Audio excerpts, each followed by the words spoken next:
construit pas des structures métalliques pour les guerres de demain. On construit les hasards de la vie. On ne conçoit pas les vêtements d'aujourd'hui. On conçoit la liberté d'être soi. On ne distille pas des parfums. On distille des coups de foudre. On n'imagine pas l'avion de demain. On imagine des aventures à l'infini. On ne développe pas des biothérapies innovantes. On développe la fureur de vivre. Avec l'industrie, on a un avenir à fabriquer.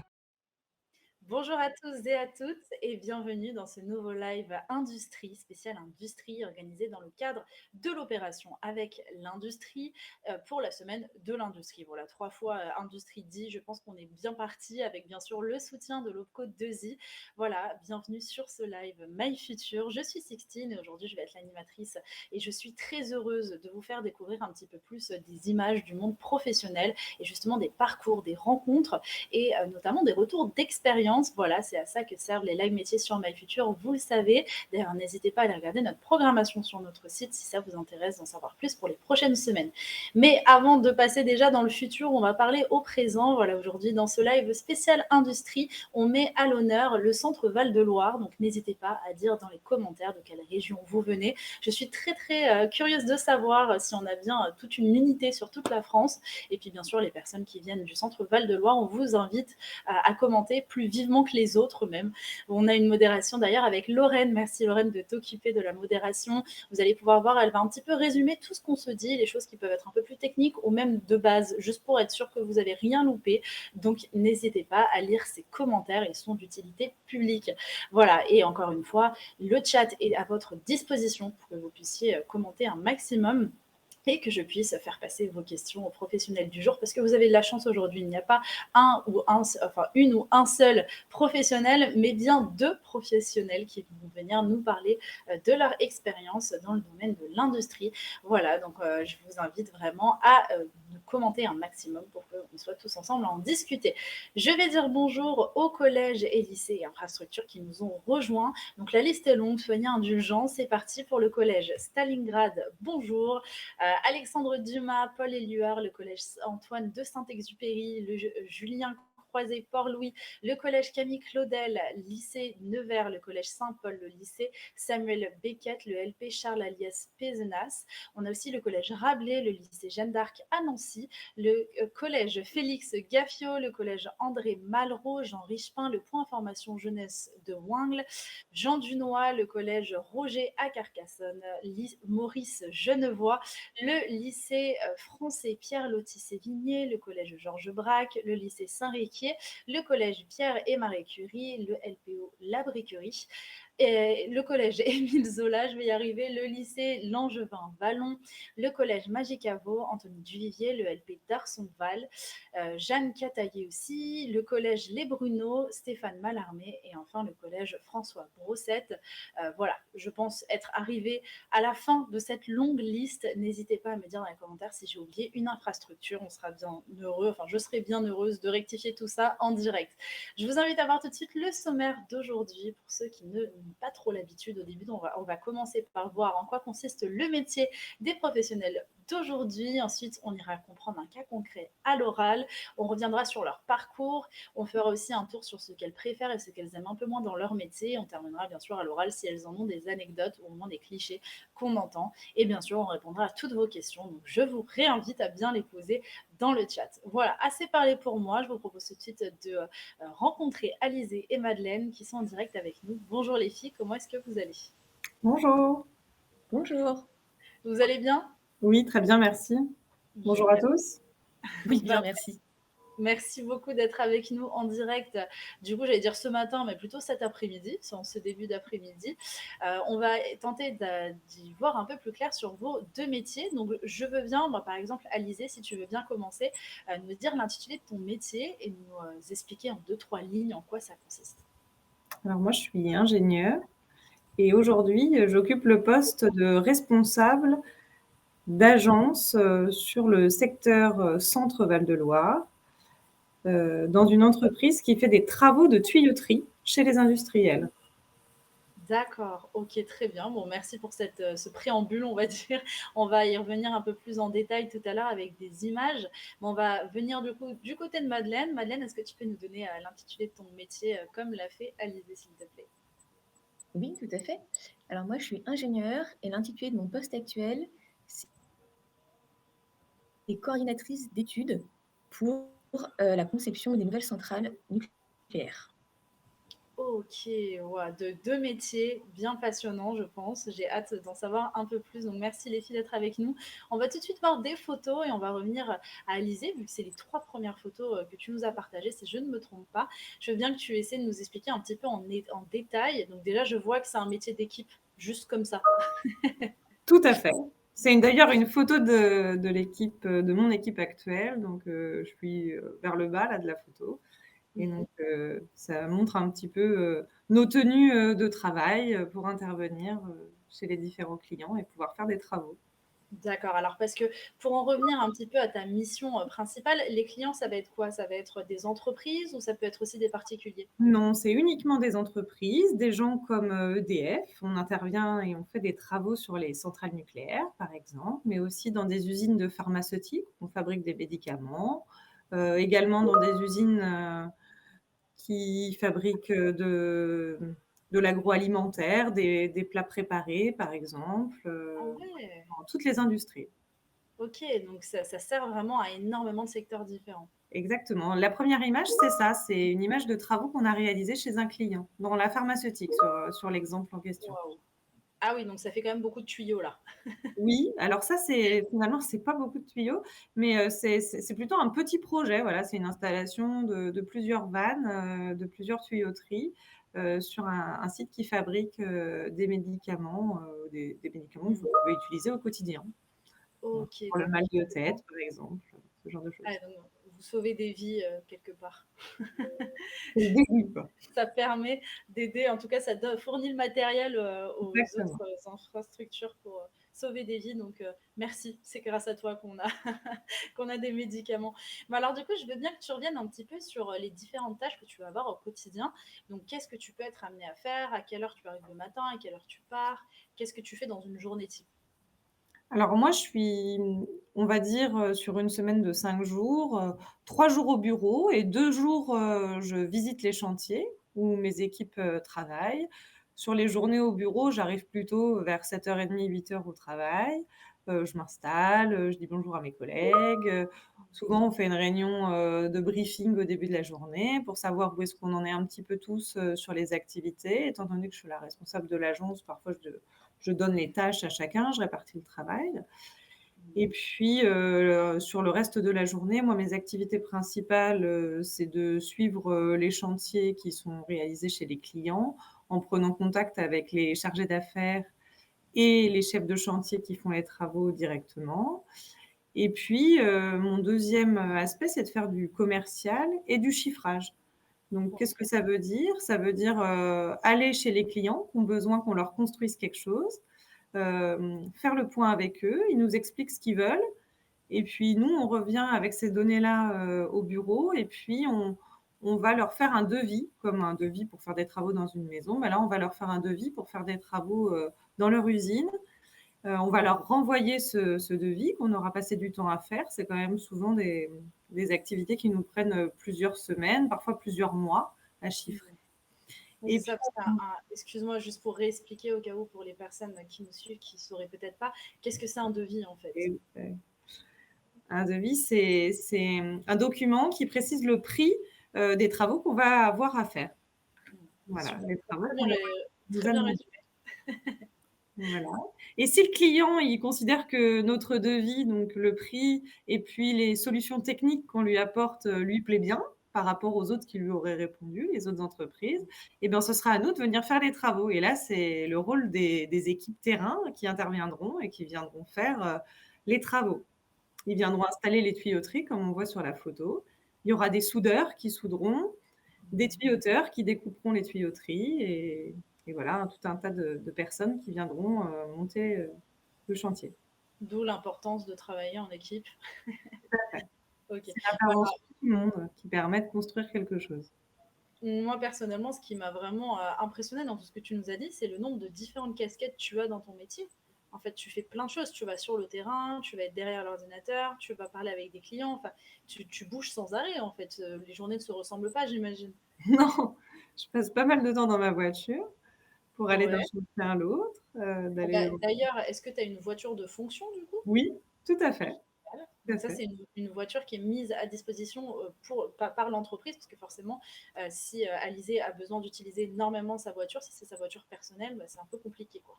Donc il vaut mieux que ce soit une voiture de fonction.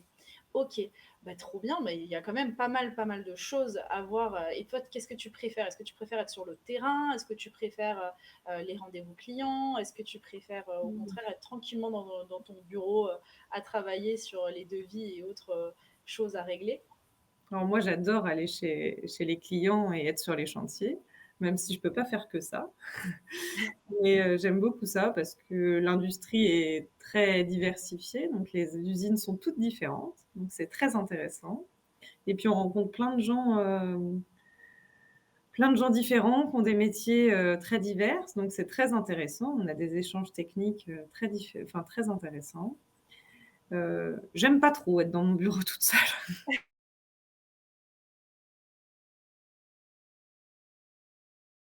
Que tu dis à faire en fait. Et ça, c'est quelque chose qui est important à mettre un peu en avant parce que je sais que parfois dans les commentaires, les élèves vont nous dire oui, mais j'ai peur que ce soit un peu répétitif. En fait, là, ça paraît pas du tout. Est-ce que pour faire ce métier, il faut avoir des compétences techniques, enfin, je veux dire, genre bien s'y connaître en tuyauterie pour travailler dans ce milieu ou est-ce que tu peux t'appuyer sur les connaissances de tes collègues? Alors non, il faut forcément acquérir des compétences techniques, que j'ai acquéries, par ma formation, d'ingénieur en mécanique, mais aussi que j'ai développées essentiellement, depuis que je suis en entreprise. D'accord, ok. Mais c'est quelque Un chose qui peut savoir-faire de l'entreprise que j'ai acquis par, l'entourage, de mes collègues, tout au long de ma carrière. D'accord, très bien. Bah, merci pour ces réponses. Là, je lis un peu le chat, je le surveille et je vois qu'il y a un petit message qui dit déjà bonjour, nous sommes les 5e A du collège Maurice de Vlaminck de Brezol en Eure-et-Loire. Bah, bienvenue à vous et le collège aussi Félix Gaffio qui vient de nous confirmer sa venue. Donc, n'hésitez vraiment pas à poser des commentaires. Ce sera bien sûr avec plaisir que je ferai passer vos questions. Ok, bah, très bien. Est-ce que, Alizé, tu as autre chose à dire au niveau de ton métier, une facette que tu nous as pas encore révélée? Bah, non, on va continuer la présentation. Il y aura D'autres d'autres choses à dire à la détails après. Ce qui est sûr, c'est que dans mes clients, il y a Madeleine qui va se présenter après et chez EDF, chez qui on fait des travaux, puisqu'on travaille aussi sur les centrales nucléaires.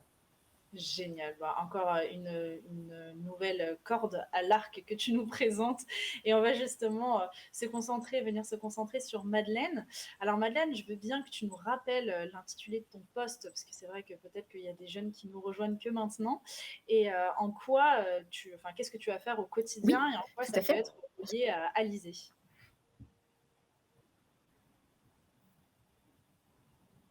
Alors, moi, le titre de mon poste, c'est coordinatrice d'études pour la construction des nouvelles centrales nucléaires en France. Et du coup, ce que je fais, c'est donc moi, je suis dans un bureau d'ingénierie basé à Tours, chez EDF. Et l'idée, c'est donc il y a des centrales nucléaires qui tournent actuellement. C'est ce qu'on appelle les centrales en exploitation, sur lesquelles il y a notamment des travaux qui doivent être faits de temps à autre pour maintenir la centrale à un niveau de conformité haut et dans lequel notamment l'entreprise d'Alizé peut être amenée à intervenir. Mais il y a aussi donc la construction de nouvelles centrales nucléaires. Donc là, avant d'aller les construire sur chantier et de les faire tourner, il faut déjà d'abord les concevoir sur papier, on va dire, ou sur ordinateur maintenant. Et donc, du coup, là, je suis dans un bureau d'ingénierie où moi, pour le coup, je fais beaucoup de bureaux. Ok. Alors, qui dit bureau, dit pas forcément derrière un ordinateur toute la journée. Par contre, je suis assez peu sur chantier. Euh, voilà. Et du coup, en tant que coordinatrice, donc, on a des études techniques à faire qui se déploient sur plusieurs années, parce que dans le cadre d'une centrale nucléaire, il y a pas mal d'études à faire.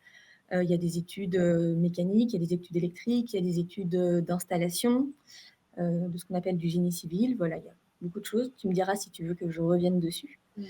Et donc, pour faire ces études, il faut aussi pouvoir avoir un plan de ce qui doit être fait. Et donc moi, mon rôle en tant que coordinatrice pour mon équipe, c'est de pouvoir organiser l'activité, de pouvoir définir ce qui doit être fait, pour quand, comment, sous quel format, pour que ça réponde aux besoins en fait derrière de mes collègues qui vont se servir des études qu'on aura fait et de nos résultats. L'idée, ça va être aussi de répartir les activités entre les différentes personnes de mon groupe, Ok. d'anticiper les risques potentiels, parce qu'il y a toujours la vie idéale qu'on planifie, où tout se passe bien.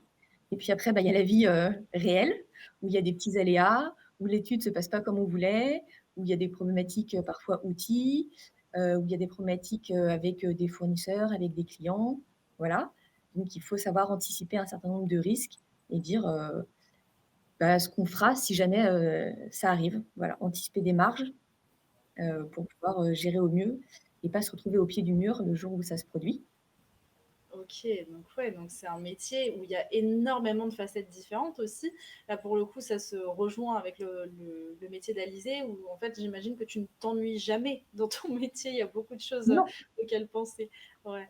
Mais ouais. ce qui est génial, c'est que c'est un rôle clé aussi, parce que sans justement ta coordination à toi, toutes les équipes ne pourraient pas aussi bien travailler. Donc, est-ce qu'il n'y a pas une pression aussi un petit peu sur tes épaules? Alors, c'est vrai qu'il y a une certaine pression. Parfois, c'est au début, quand j'ai pris ce poste-là, au début, je n'étais pas très à l'aise, justement parce que moi-même, je me mettais la pression pour pas gêner, pour être au rendez-vous, de pouvoir donner les informations qu'il fallait, que ça soit aux gens de mon équipe que je coordonne, que ça soit à mes fournisseurs, que ça soit aux gens du projet aussi. Donc, il y avait une petite pression que je me mettais moi-même. Mais pour le coup, c'est quelque chose qui me plaît aussi c'est un aspect qui me plaît dans mon métier, c'est d'être, on va dire, au service, au support de mes collaborateurs et pouvoir les aider à faire en sorte qu'ils puissent bien faire leurs études. Hmm. Et du coup, c'est quelque chose qui me plaît en fait maintenant. Au final, ouais. Mais c'est vrai que parfois, ça peut être des métiers où on peut se dire, oh là là, ça donne des responsabilités, mais aussi, c'est ça qui permet d'apprécier encore plus le job, de se dire, on sent à la hauteur de les assumer. Donc, alors, il y a une petite question pour toutes les deux dans le chat du collège Félix Gaffio. D'ailleurs, merci pour votre question qui dit, faut-il savoir parler des langues étrangères pour ce métier? Je veux bien que vous répondiez toutes les deux, chacune votre tour. Donc, peut-être Madeleine commence et après au tour d'Alizé.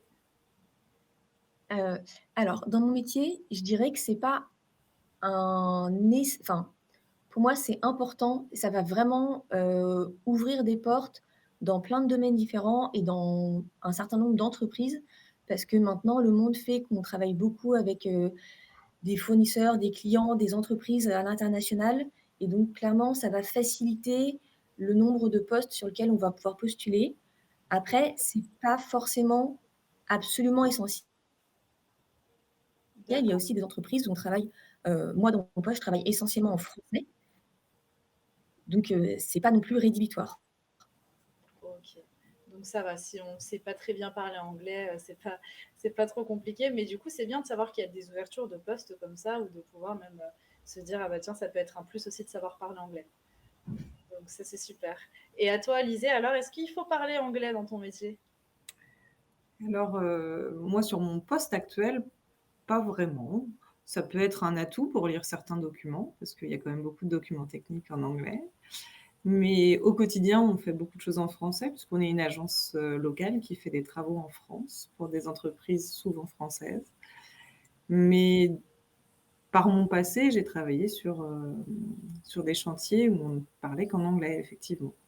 D'accord, avec une autre entreprise, tu veux dire ou... Non, non, chez Ponticelli, sur d'autres projets, des projets plus internationaux.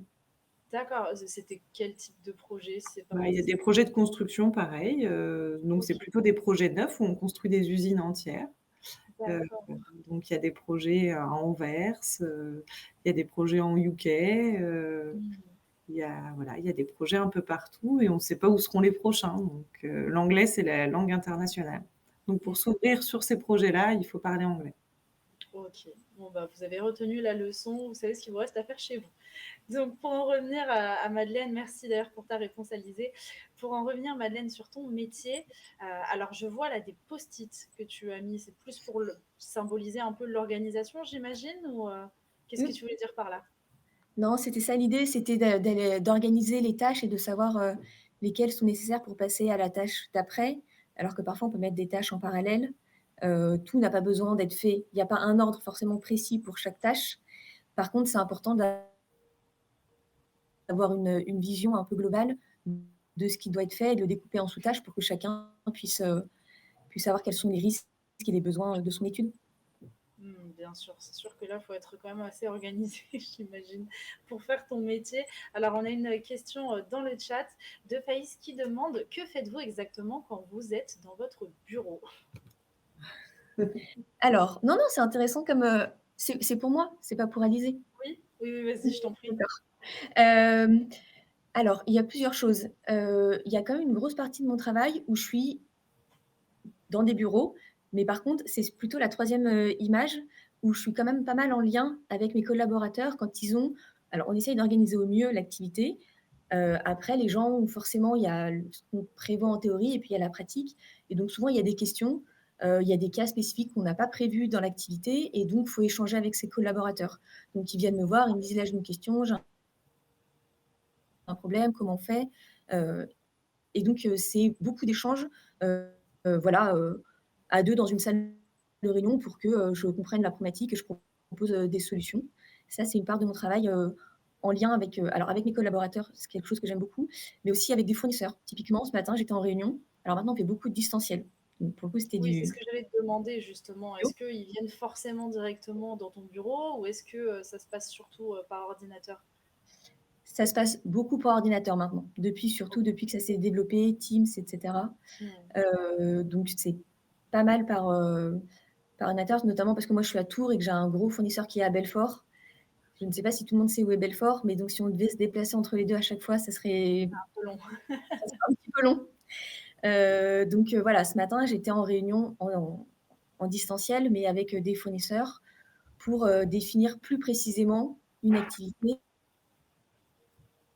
et dire quand est-ce que ça pourrait être fait, quels sont les risques. Donc beaucoup d'échanges avec les uns et avec les autres, ce qu'on appelle les parties prenantes en général dans un projet. Mais il y a aussi une part où alors, la première image, je reviens à la première image où je définis des petites tâches. Alors moi, je suis plus écrit qu'ordinateur, mais donc il y a un moment où je suis derrière mon ordinateur, dans mon bureau, et où j'essaye de comprendre vraiment l'activité et de dire combien de temps va prendre telle tâche, et est-ce que j'ai besoin de ça pour faire la tâche d'après ou pas. Et si au final, bah, il y a le planning, et donc parfois, on va me dire, je vais dire, il me faut 3 mois pour faire ça. On va me dire, tu n'as que 2 mois. Je vais dire, mais ça ne marche pas. Sauf que j'ai quand même que 2 mois. Et donc, à Ah un oui. moment, il faut que je dise, ça peut être le cas. Et donc, il y a un moment, il faut que je dise, bah, est-ce que je sais faire autrement pour pouvoir Hmm. tenir le planning Où il y a des fois où je vais dire, bah, je ne sais pas faire, mais voilà ce que je peux faire en 2 mois. Est-ce que toi, ça te suffit pour faire tes études Voilà, il y a un temps de réflexion, de compréhension des Bien sujets, de réflexion, de voir les risques, un peu seul derrière mon bureau, on va dire. Bien sûr. Mais alors du coup, ça m'amène à une question, c'est que tu as plusieurs projets en, comment dire, en simultané ou est-ce que tu vas vraiment travailler un projet sur un projet à chaque fois? Alors, ça dépend des personnes dans mon entreprise. Moi, à titre personnel, à un moment, j'avais 3 projets en parallèle et ces 3 projets avec des outils informatiques différents et avec des processus différents. Et donc moi, j'ai été voir mon chef typiquement pour lui dire: «En fait, c'est pas tant une charge de travail, mais que 3 projets différents, à des étapes différentes, avec des outils différents en parallèle, je trouve que Ça fait beaucoup. j'arrive difficilement à gérer. C'est pas là où je suis la plus efficace». Et donc il a su m'entendre, et du coup, on a redéfini, où j'ai pris un peu plus sur un projet, mais maintenant j'ai plus que 2 projets en parallèle, ce qui, moi, me permet d'être plus efficace, puisque du coup, j'ai moins d'outils et moins de processus à gérer.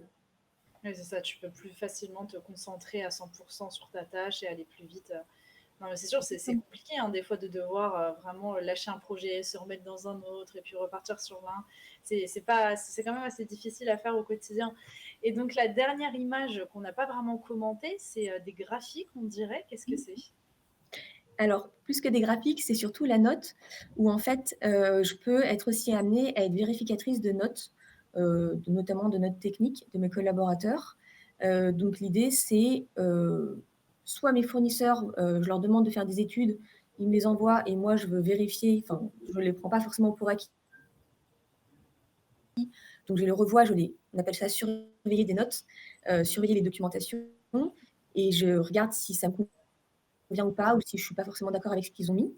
Je peux leur faire des retours. Et donc ça, c'est vis-à-vis de mes fournisseurs ou vis-à-vis aussi de mes collègues. Voilà, c'est ce travail de validation technique. D'accord. Ok, très bien. Et au niveau des horaires, comment ça se passe? Est-ce que ça fonctionne comme Alizé ou pas du tout? Alors, au niveau des horaires, donc moi, je suis quasiment tout le temps sur le bureau et je commence entre 8h30 et 9h, on va dire, et je pars entre 17h30 et 18h. Voilà, à peu près sur 5 jours. Ok, donc tu as tes week-ends. Donc, j'ai mes week-ends. Alors là, actuellement, j'ai des collègues qui sont en astreinte pour le démarrage de Flamanville 3. Donc, Ouais. eux, ils ont un peu moins leur week-end, mais moi, il se trouve que je les ai. Ok, bon bah heureusement, reste bien où tu es. On va passer à la suite. Donc, on va passer tout de suite au parcours de Alizé, si je ne me trompe pas. Donc, on va voir un petit peu comment tu en es arrivée là. Donc, tu étais une élève studieuse, donc bravo, félicitations. Tu as fait un bac S, scientifique, spécialité mathématiques. Est-ce qu'à ce moment-là de ta vie, tu savais ce que tu voulais faire plus tard ou pas du tout? Non, pas vraiment. J'avais quand même une ambition quand j'étais enfant, c'était de construire des ponts. Ok. Je sais pas Ah pourquoi oui, ça c'est me arrivé tôt. passionnait. C'est génial. Bon, j'en construis toujours pas, hein, mais Oui, ouais, oui, mais bon, il y avait un rêve, quoi. voilà, il y avait un rêve qui était plutôt dans la construction. Ça me plaisait bien, c'était des choses qui me plaisaient bien, puis j'aimais bien les sciences en général. Donc du coup, je suis partie faire une école d'ingénieur, après le bac. Ce qui n'a Ok, pas été d'accord. facile de convaincre mes parents. Ah Heu, oui, puisque en général, les parents, c'est vrai que les études d'ingénieur, ça leur plaît bien. Bah oui, mais je crois que mes parents, ils savaient pas vraiment ce que c'était. Donc Ouais.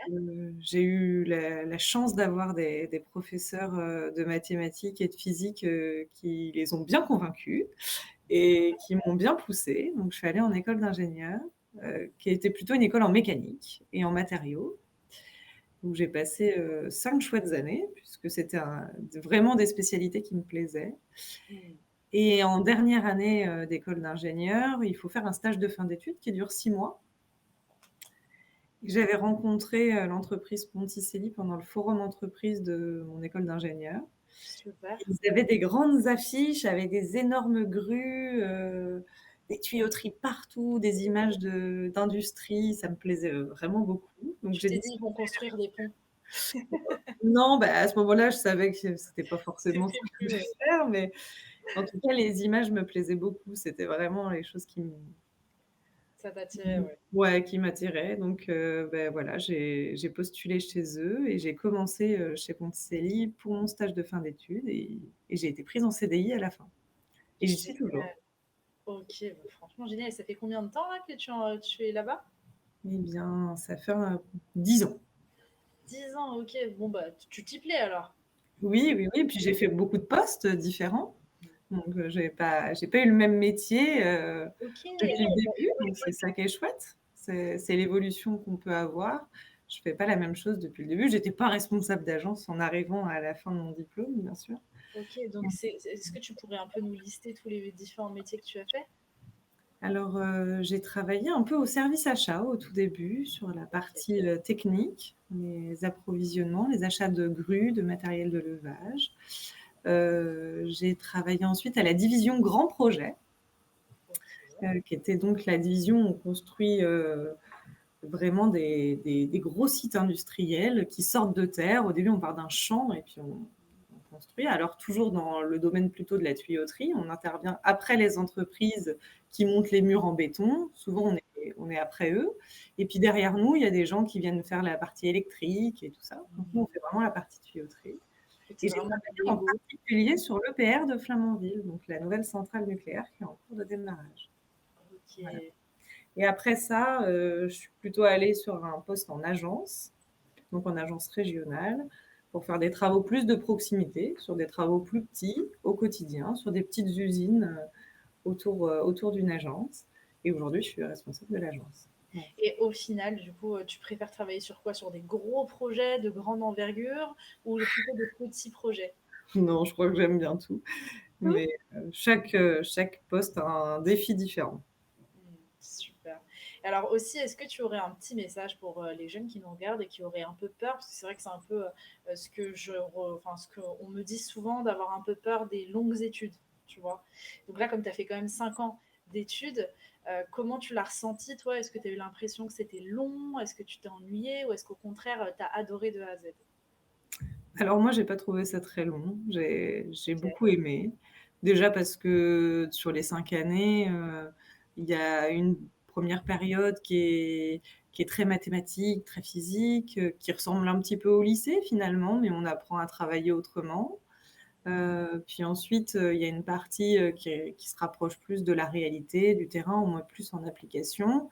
Puis au milieu de tout ça, il y a quand même des stages qui permettent, de découvrir le monde de l'entreprise. Hmm. Donc ça, c'est hyper important parce que ça permet aussi de découvrir les choses sur lesquelles, on a envie de travailler. Moi, l'anecdote, c'est que j'ai fait mon premier stage, un peu long, en recherche et développement.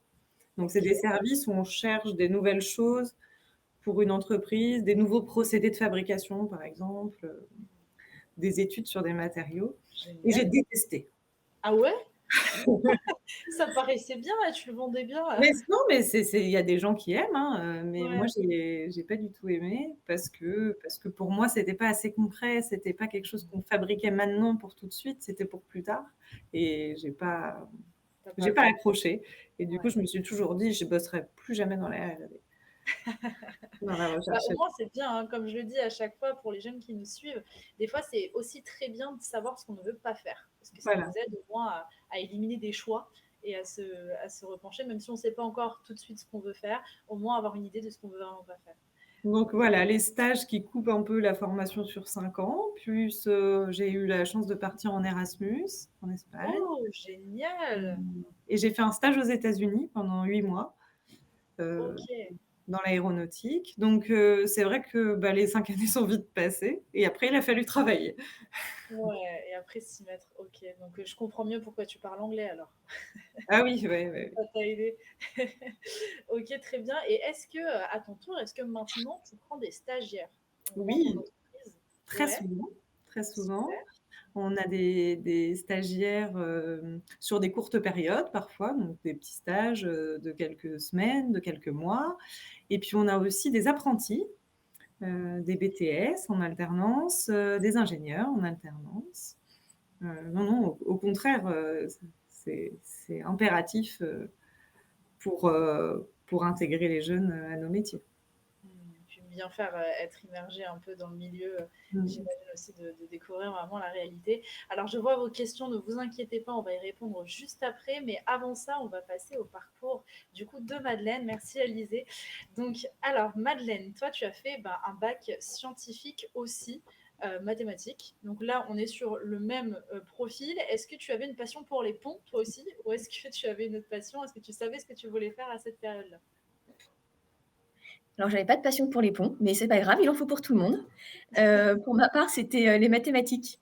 Moi, j'aime toujours beaucoup, énormément les mathématiques. Je ne savais pas forcément ce que je voulais faire, après le bac, mais voilà, j'aimais les maths et j'avais un peu cette facilité dans cette matière-là. Donc c'est pour ça que j'ai choisi après de m'orienter vers, des classes préparatoires, alors pour ceux à qui ça parle, MPSI, ça veut dire maths, physique, sciences de l'ingénieur, et puis en deuxième année, une orientation encore plus spécialisée en maths physique. D'accord, donc tu savais que tu voulais travailler dans un milieu où les maths te seraient utiles, ou en tout cas une dynamique un peu similaire, mais tu savais pas exactement quoi en fait. Exactement. Ok. Et donc après, tu es parti en école d'ingénieur et spécialité génie électrique. Qu'est-ce que c'est exactement? Alors d'abord, donc après les classes préparatoires, on passe, pas mal de concours, pour savoir dans quelle école, on a envie d'aller, dans laquelle on sera admise. Donc moi, j'ai fait une école d'ingénieur à cette époque-là, donc on est en bac+2. Je ne savais pas vers quelle spécialité je voulais me diriger. Donc du coup, j'ai pris une école généraliste. Ça s'appelle l'ENSEM, c'est l'École nationale supérieure d'électricité et de mécanique, qui est à Nancy. Et donc la première année est généraliste et c'est en deuxième année où il a fallu un peu plus se spécialiser. Et du coup, ils appellent ça génie électrique. Ça va être entre l'électricité et l'électrotechnique. C'est tout ce qui va toucher autour voilà, de ce domaine-là. D'accord, très bien. Et du coup, ça t'a plu? C'était des études pareilles, prenantes? Comment tu l'as ressenti? Alors, c'était des études très chouettes. Après, ça s'est découpé plutôt moi, du coup, en deux parties. Donc moi, j'ai grandi à Paris, donc mes classes préparatoires, je les ai faites dans ma ville d'origine. Voilà, c'était vraiment assez la poursuite du lycée, on va dire. Et puis après, je suis partie donc, en école d'ingénieur donc à Nancy. Donc là, c'était encore un autre step, parce que du coup, il y avait changé de ville, changé assez d'univers, parce que du coup, on est quand même encadré différemment en école d'ingénieur. Et puis, l'école d'ingénieur, du coup, là, c'était 3 ans. Ma troisième année, moi, je l'ai faite à Montréal, au Canada. Enfin, j'ai fait le premier trimestre, le premier semestre, pardon, là-bas, entre août et décembre. Donc c'est pareil, ça passe assez vite. Et puis en école d'ingénieur, il y a la partie cours magistraux. Donc on est en amphithéâtre et puis on prend les notes du cours du professeur. Et puis il y a toute la partie TP, donc les travaux pratiques. Donc du coup, c'est pareil, le mixte est assez dynamisant. Mmh. Ok, bon ça c'est bien, au moins ça permet de découvrir plein de choses différemment. Et puis c'est vrai que parfois on peut se dire, ah, les écoles supérieures, ça va être comme l'école actuelle ou comme le collège ou le lycée, alors qu'en fait c'est assez différent. Il n'y a pas la même autonomie, il n'y a pas les mêmes traitements, c'est pas les mêmes sujets, c'est des matières qui vont être plus larges, donc aussi intéressantes. Donc là-dessus, je pense qu'il y a beaucoup de personnes qui peuvent se révéler aussi dans les études supérieures, même s'ils pensent ne pas aimer l'école actuellement. Donc alors ensuite, qu'est-ce que tu as fait? Là, je vois 10 ans chez RTE, 2 postes de responsable d'études. Ok, donc est-ce que ça recrute? Est-ce que tu as eu du mal à trouver un poste ou pas du tout? Alors, j'ai pas eu de mal à trouver un poste. Alors, RTE, juste pour préciser, c'est le réseau de transport d'électricité. C'est notamment une filiale EDF.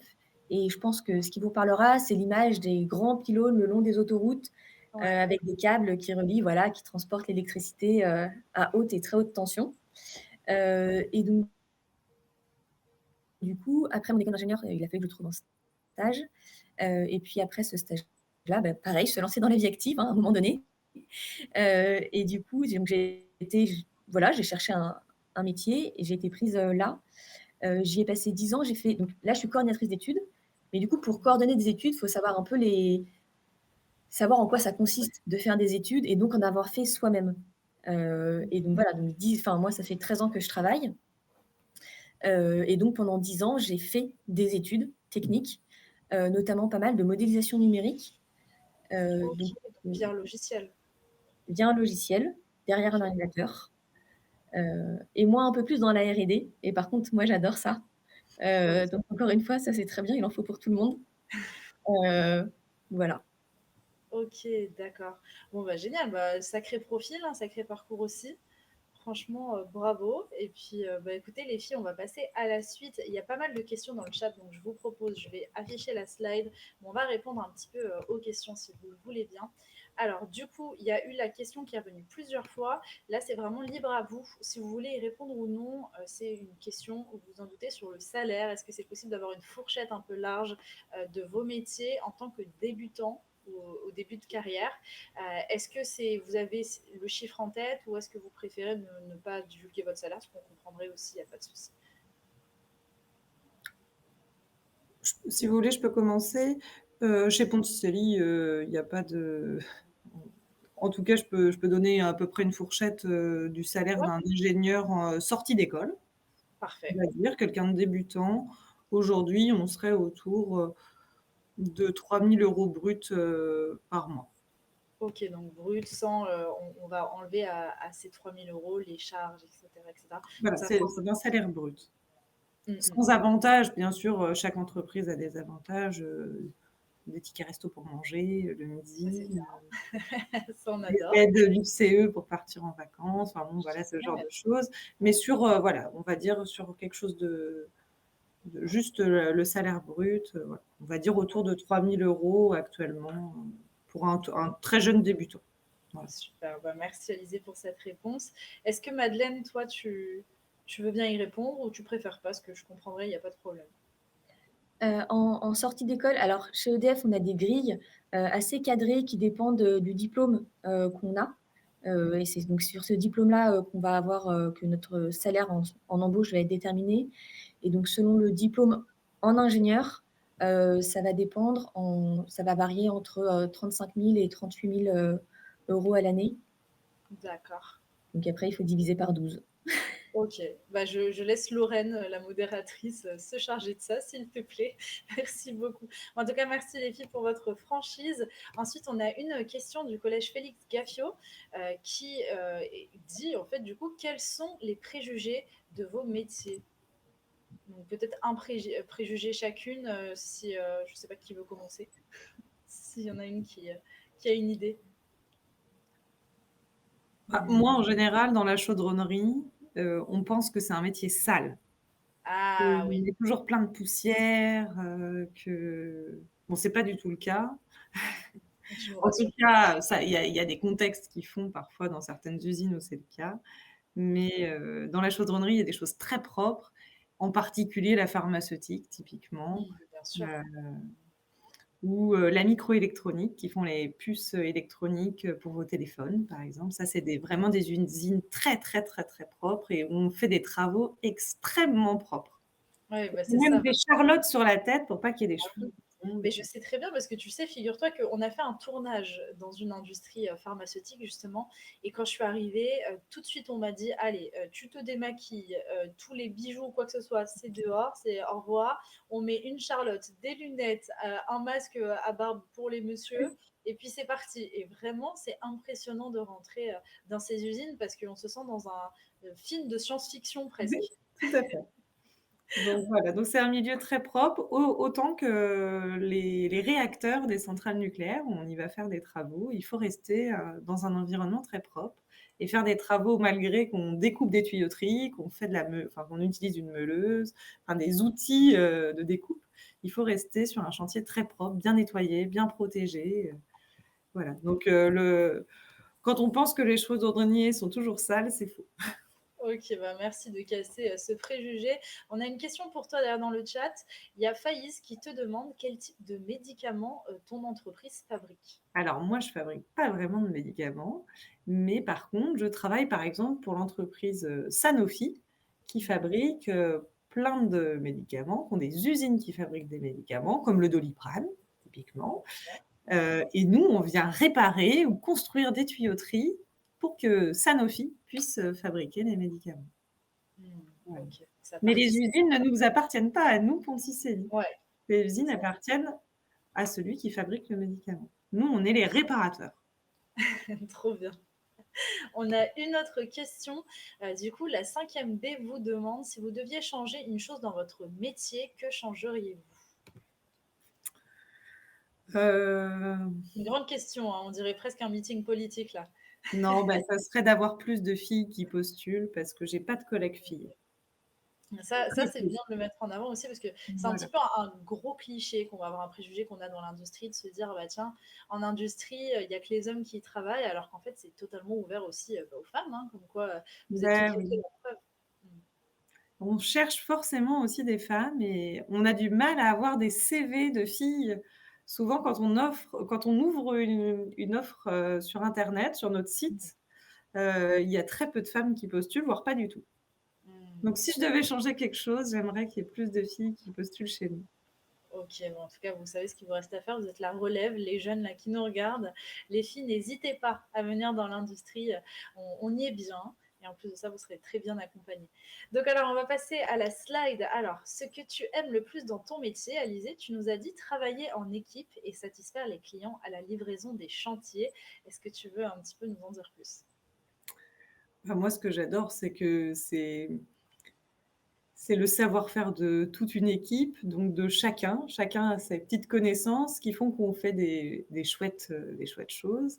Il faut que la connaissance du technicien, de celui qui fabrique, de l'ingénieur, tous se mettent ensemble pour, pouvoir livrer, quelque chose de terminé, un produit fini au client et ça, c'est hyper chouette parce que du coup, tout le monde contribue, à livrer, des produits finis et puis après ce qui est hyper agréable, c'est quand le client est content et qu'il vous remercie, d'avoir terminé ses travaux chez lui et qu'il vous félicite. Ça, c'est très satisfaisant. Totalement.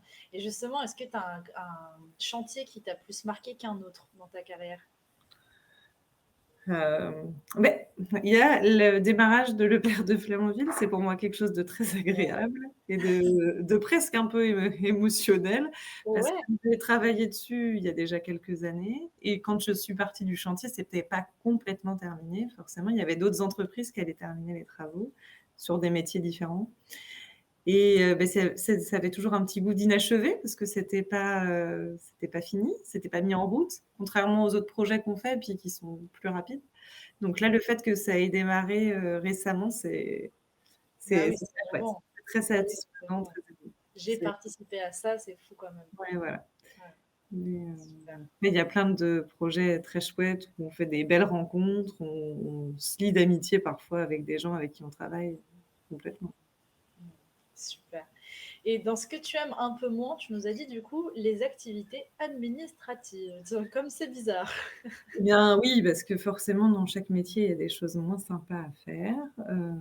Typiquement, j'ai le suivi administratif, les pointages, des équipes, donc noter les heures des équipes, les remonter à la paye pour qu'ils puissent faire les payes. Ça, c'est très administratif, c'est beaucoup derrière l'ordinateur, à saisir des données dans des fichiers Excel.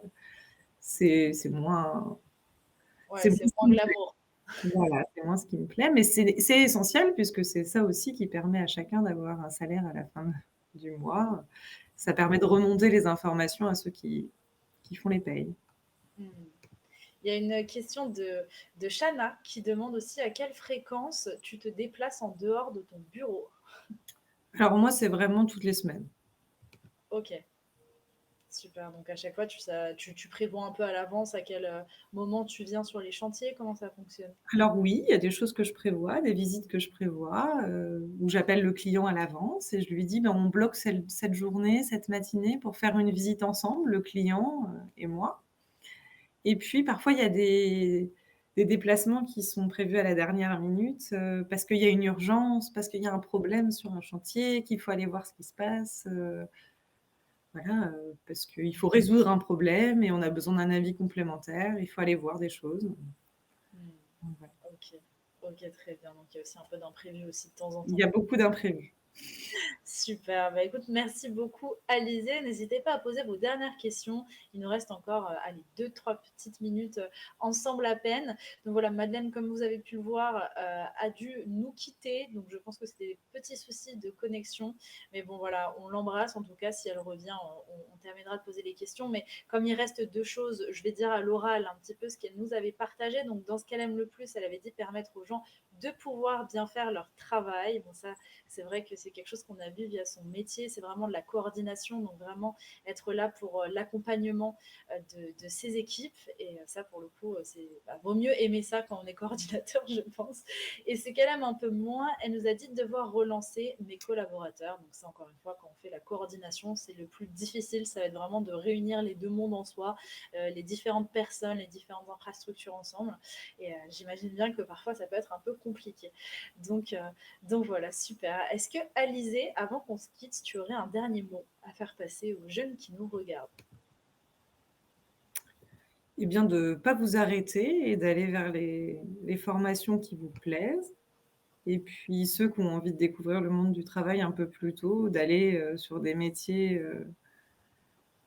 de l'industrie parce que c'est des Ouais. métiers très intéressants, très diversifiés, où vous aurez plein d'opportunités, de pouvoir rebondir, sur des formations en interne, sur des changements de poste et qu'il y a moyen de faire une carrière sans faire le même métier pendant toute sa vie. Mm. Ça, c'est génial aussi, cette possibilité de pouvoir progresser, monter en compétences, faire des formations en plus. Ça, pour le coup, il faut vraiment le mettre un peu en avant parce que toutes les entreprises ne le proposent pas.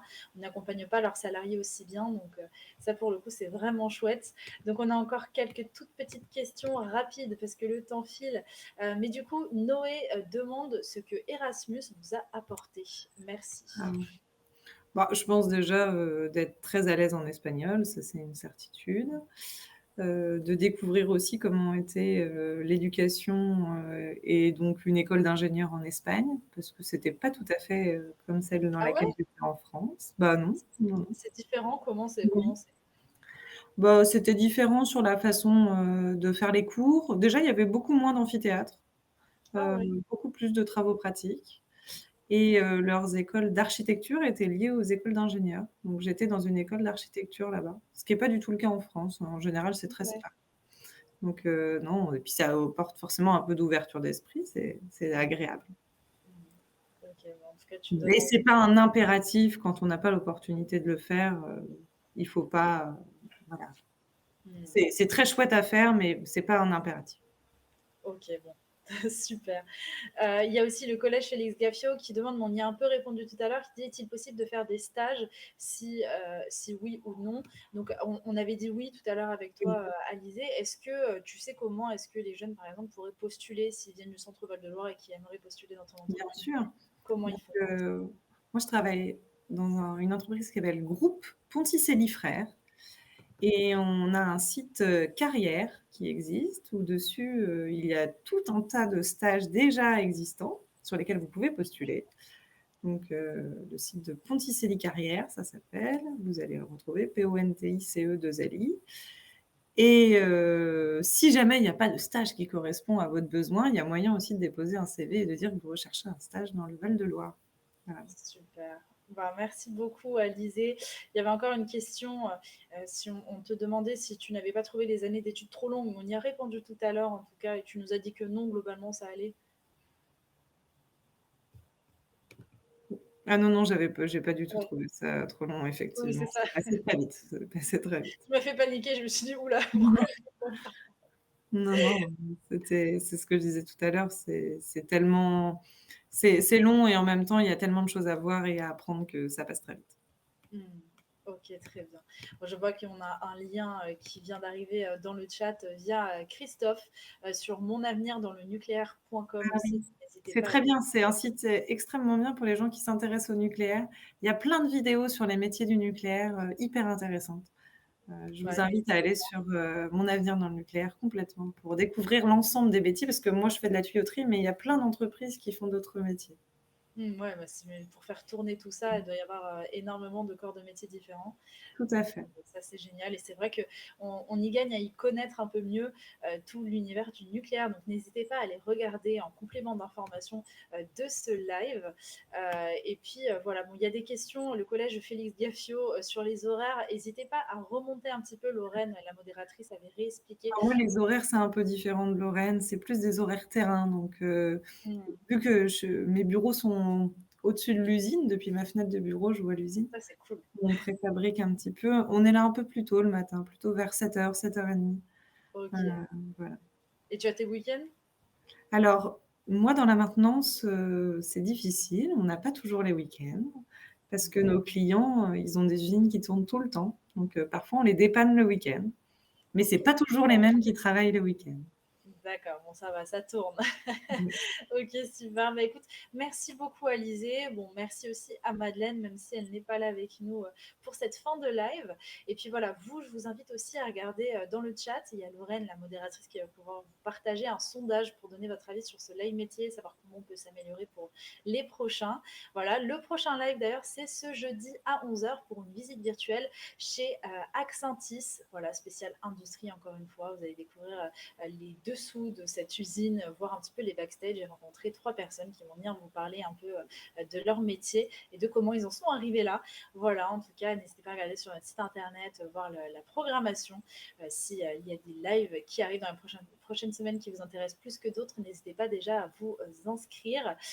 Et puis voilà, je pense qu'on a fait le tour. Lisée, ça va? T'as bien aimé l'expérience? Oui, super. J'espère qu'on a pu répondre aux questions et que tout le monde a été intéressé par ce qu'on s'est dit. Et merci beaucoup pour l'animation. Bah, déjà, là, on voit la 5e A vous remercie dans le chat, je vois. Donc, merci à toi, en tout cas, d'avoir accepté de jouer le jeu. Et puis, peut-être à bientôt pour un prochain live métier. Et à bientôt à vous aussi sur My Future pour y voir un peu plus clair. Bon après-midi. Et surtout, n'oubliez pas, il y a toujours le champ des possibles dans l'orientation et on sera là pour vous épauler. Voilà, merci. Au revoir. Au revoir.